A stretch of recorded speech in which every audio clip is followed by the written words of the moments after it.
I'm Andrea. I'm sitting at the dining table in my parents' house, the ticking of the grandfather clock filling the heavy silence. It's like a metronome marking the rhythm of a long-held tension.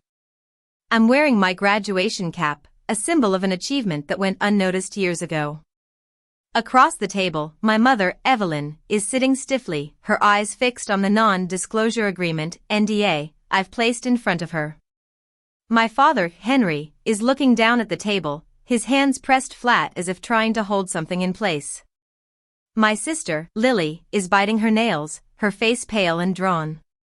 The room is filled with an unspoken history, a story that began long before this moment. I remember the day when I got the news of my licensing deal.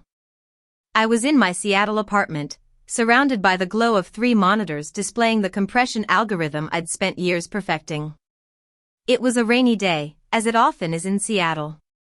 The rain beat against the windows, and my phone buzzed. It was Mark, the VP of Infrastructure at Technova. Andrea, it's done. Legal signed off this morning.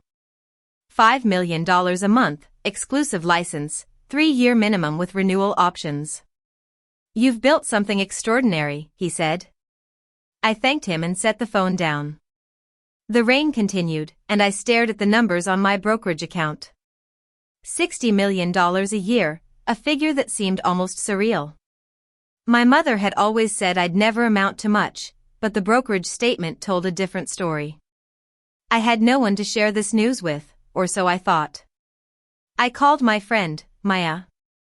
She'd been my college roommate when I was struggling with dyslexia. She'd read my textbooks aloud while I coded, and in return, I'd helped her with statistics. Now, she was a sharp-witted startup attorney. $5 million a month, Andrea. Do you understand what this means? You're rich, she said. I mumbled that I was rich, but the thought of telling my parents filled me with dread. They wouldn't understand, I said. Or you're afraid they still won't care, Maya replied, always able to cut to the heart of the matter. I changed the subject, and she let me. Maya knew when to push and when to back off. I hadn't spoken to my parents in over 8 months. The last contact was a text from my mother, telling me that Lily had landed a big promotion at her consulting firm, Sterling Strategies. I'd stared at the text for a long time, typed and deleted several responses, and then put my phone away. To understand this dinner, you have to go back to my graduation. 4 years ago, I drove 3 hours south from my apartment to the university campus. I'd just completed a computer science degree, but it had taken me 6 years. I'd worked full-time during the day, writing code for a shipping company, and taken night classes that ended late. I was so proud of myself, even though I struggled to find the words to express it. I'd saved 2 seats for my parents in row 14, near the aisle, considering my father's bad back. I'd told my mother the details multiple times, even emailed her a map with the accessible entrance highlighted. The graduation ceremony started at 10 o'clock. By 10:15, the seats were empty. By 10:30, a kind-looking woman sat in one of the seats and gave me an apologetic smile. I sat through the rest of the ceremony with my hands folded, my phone on silent. When my name was called, I walked across the stage with a calm expression, hiding the disappointment inside. After the ceremony, I called my mother. I could hear the clinking of silverware and Lily's laughter in the background. We're at Lily's work celebration brunch, she said. You know how it is. I graduated today, Mom, I said. There was a pause, and then she said, Honey, it's just a state university degree. Lily has her Ivy League MBA. Let's not make it a big deal. I sat in my car for a long time, watching families celebrate around me. The graduation cap went back in its box, and it sat on a shelf in my apartment for 4 years, gathering dust. Then, a technology journalist wrote an article about my licensing deal with Technova. The article went viral in tech circles and eventually reached my mother. A few days later, my phone rang. It was my mother, her voice unusually warm. Andrea, we need to have a family meeting. Can you come? She asked. I live in Seattle, Mom, I replied. Thursday then. This is important, she said, using the word family like a magic key. I hesitated. I knew from experience that her calls usually came with a request. But I also knew I couldn't ignore it forever. I called Maya. When was the last time your mother called you without wanting something? She asked. I scrolled through my call history and realized it had never happened. Every call in the past decade had been a plea for help, whether it was for Lily's birthday, a family gathering, or money for a repair. She saw the article, I said. Of course she did. But go as the person who built that algorithm, not as the girl who sat alone at graduation, Maya advised. The next day, I went to Maya's office. She was already in lawyer mode, with a yellow legal pad full of questions.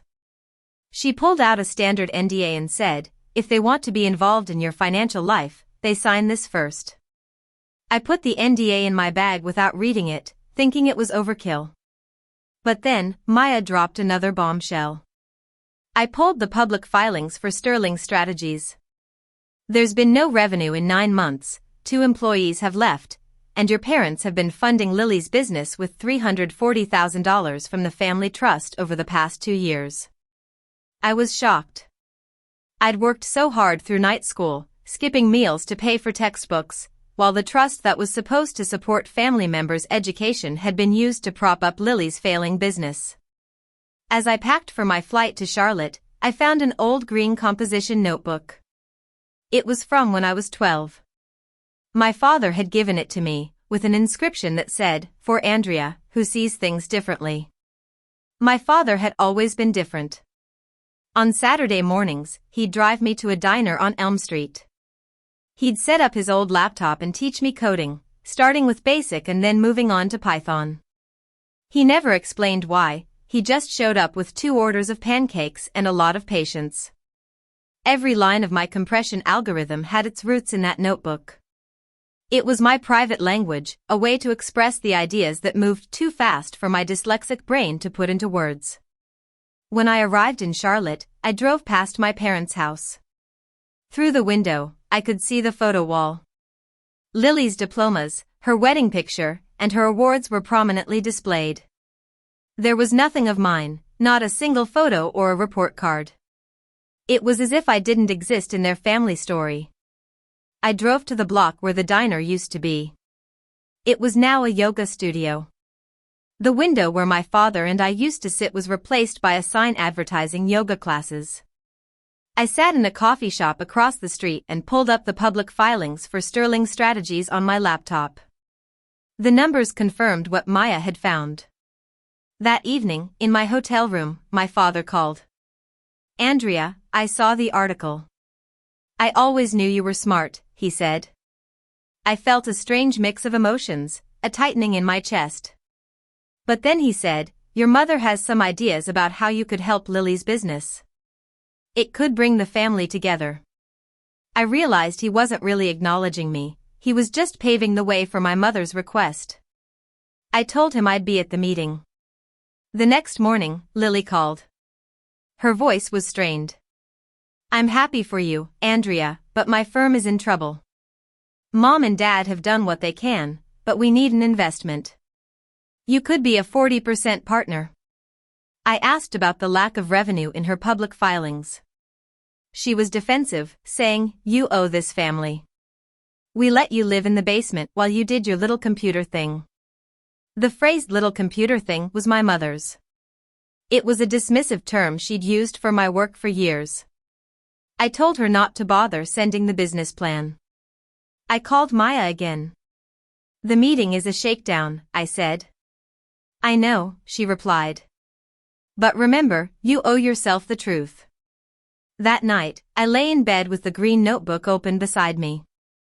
I traced the letters of my father's inscription. I knew I was going to the meeting, not for their approval, but to tell them the truth. Now, here I am at the dining table. My mother is looking at the NDA with disdain.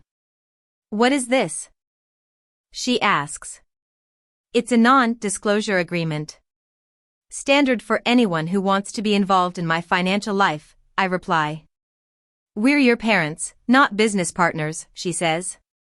You haven't been my parents in a long time, I retort. The grandfather clock ticks louder, filling the silence. I take a deep breath and start to tell them about the money they've given to Lily's business, about the graduation they missed, and about the years of being ignored. My father's eyes are wet, and Lily looks stunned. My mother's face turns red with anger. But I don't care. I've finally said what I've been holding back for so long. I'm not going to invest in Lily's company, I say. If you want a real relationship with me, it has to start with honesty. I stand up, leave the graduation cap on the table, and walk out of the house. As I drive away, I feel a sense of relief. I've faced the past, and I'm ready to move forward. 4 months later, I'm in my Seattle office. The smell of new carpet fills the air, and the espresso machine Maya insisted I buy is humming. I've hired a team of engineers, and we're working on new projects. On the wall behind my desk, I've framed the first page of the green notebook. It's a reminder of where I came from and what I've built. Lily's consulting firm folded a couple of months after the dinner. She called me, and this time, the conversation was different. She asked me how I learned to code. I told her about my father and the diner on Elm Street. We've talked a few times since then. It's still awkward, but it's a start. And I'm leaving it to see where it goes. A package arrived at my office a few weeks ago. It was from my father. Inside was a photograph of us at the diner when I was 13. We were both focused on the laptop screen. On the back, it said, Saturday. I sat at my desk for a long time, looking at the photo. It was a private moment, a memory he'd kept close. It made me realize that there's more to my family than the pain I've felt. Every time my phone buzzes, there's still a small part of me that hopes it's my mother calling to say something real. But I've learned to manage that hope. I know that what I've built is more than just a successful algorithm, it's a new way of life, a language that speaks to my true self. And I'm ready to keep building, one line of code at a time.